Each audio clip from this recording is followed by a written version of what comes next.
Second. Okay. Any further conversation? Motion, all those in favor? Aye. Motion passes, oh, those opposed? Motion passes unanimous. All right, now we'll go ahead, but, shoot, it still says 9:29. On my,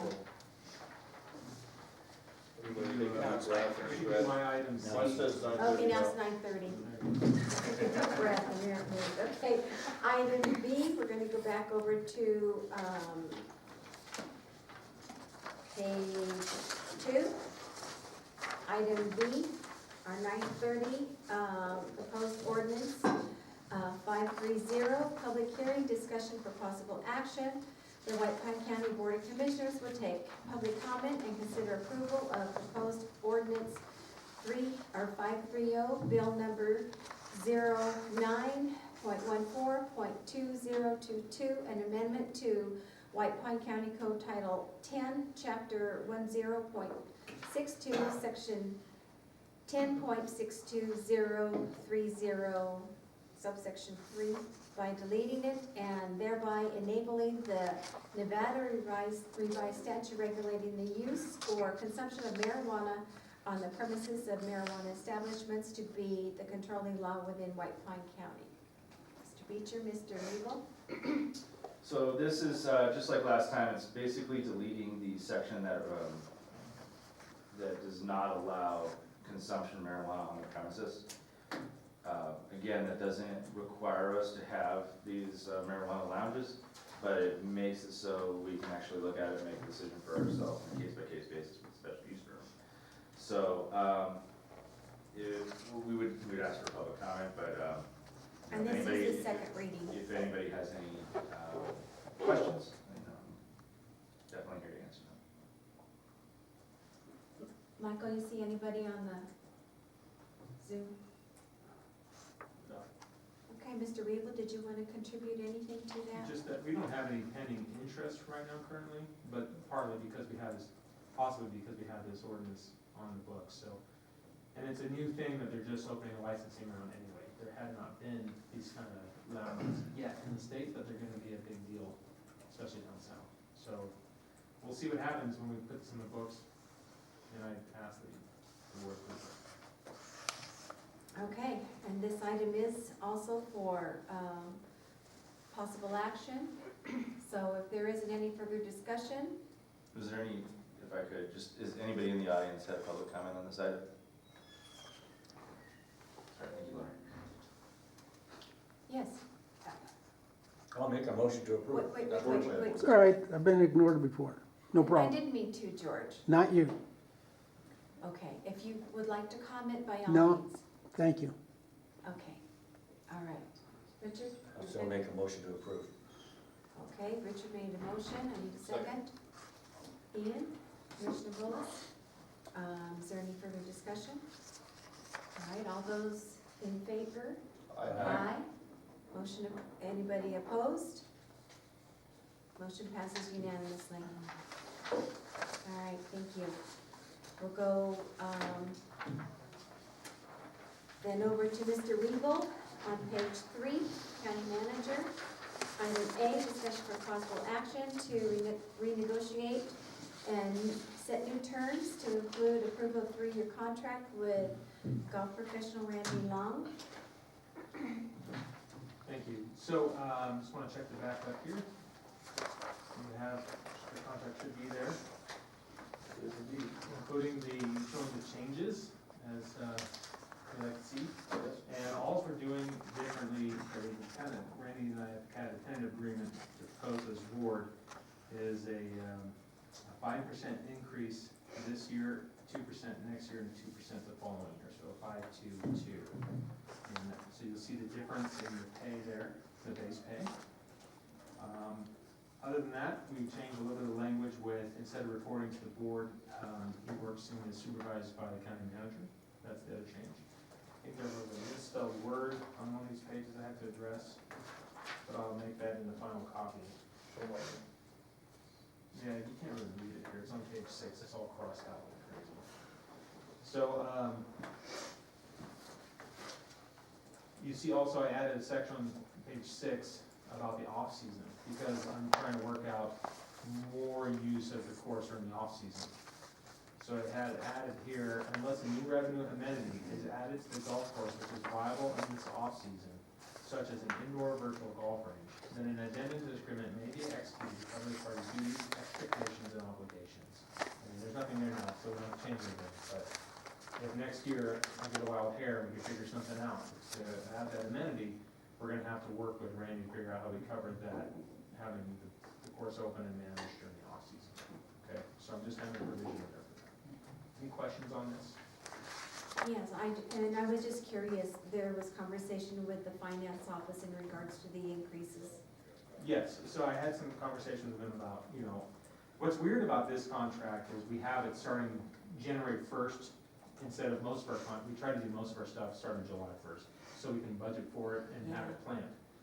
This is, we have about an extra $2,000 to put towards the salary this year, the rest of this fiscal year, and then we can budget the other, $1,800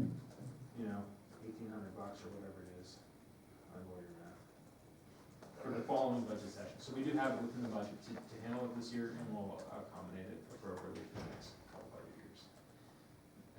Other than that, I did add a little bit about the food. I know the commission has talked about, I want to see better food options out there maybe, and so item K talks about providing concessions with diverse hot food options and beverages of high quality to be available in minutes 6 hours each day. I'm gonna look at the facilities he has there going forward. The commission, if you recall, approved a renovation budget for that clubhouse, so I'm exploring options because a new clubhouse isn't feasible right now in the current market. So we're gonna look at walk-in fridges and some of their amenities there that you might be able to better utilize, provide better services for the community. I have a question about that. Maybe it's on a different document, or maybe I didn't read carefully enough, which is more likely. In the past, it's been explained to me that running the restaurant was a part of his compensation package. That's Correct. not detailed here, is it? Sort of. Let me find it here. It's detailed as a responsibility. Well, it doesn't say it's part of his compensation package, but it talks about, let me find it. Hold on one second. Other compensation. Let's see what's under there.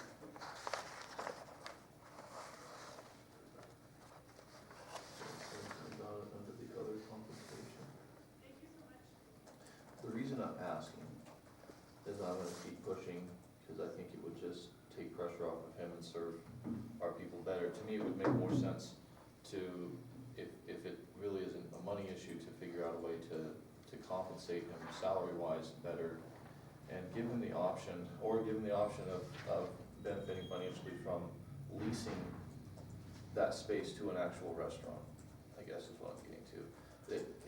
It seems like, we're understaffed all over the place, and particularly out there, to have one guy checking people in, getting them cards, cleaning the cards, doing all the things that he does and run a restaurant. It just seems unreasonable for anybody to get a decent level of service under those circumstances. Yeah, and a couple things. I'd like to direct your attention to page 4, Article 3 concessions. There it is. And basically, I'll just read it and then we'll have a discussion about it. It says employees are required to operate concessions enumerated herein in the facility for the duration of the agreement and pay all taxes, permits, licenses, health permits, and other assessments on money received by employee. So it contemplates that the employee receives the money from the concessions directly. And it is part of his overall, this contract, I've been told, would not be lucrative for him and worthwhile to him on just the base salary payment, $53,000. Where he makes his money is from the concessions, the alcohol sales, the golf rentals, and some of those other fees. Okay. So, the big hurdle here in my discussions with Randy to contracting out well, first of all, the facility is not really, while the kitchen could be made well, the facility itself with a couple of tables and mismatched chairs and the carpet on the bar and this and the other is not suitable for a restaurant operation, right, Cody? Yeah. That's why I wanted to do, it's just chicken and egg thing. I wanted to address the facility first, and then we can look at leasing the restaurant, because I'd like to see that as well, a full-time restaurant. But, the second part of it is, if you take that away, his ability, if he leases it out, that's a significant chunk, not the hot dogs per se, but the alcohol side of it, you know, Oh. especially in tournaments and that kind of thing. And to divide that out would take the monetary incentive to enter this contract away from Randy.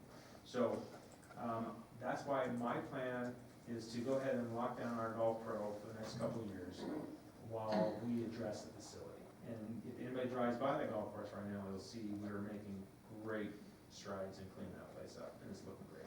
So, but the clubhouse itself is next on my list. We have to get creative with it this next budget session. Good deal.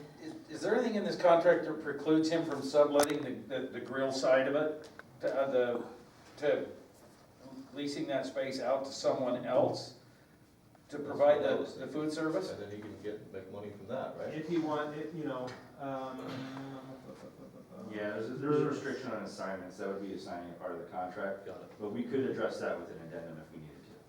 Yeah, I mean, if, as long as that's his operation and that money goes in his pocket, if he sees that he can better serve by subletting the service side of that, I really wouldn't have a problem if it created a better situation out there. That's where I'm at with it. and that would be a good discussion to have with Randy.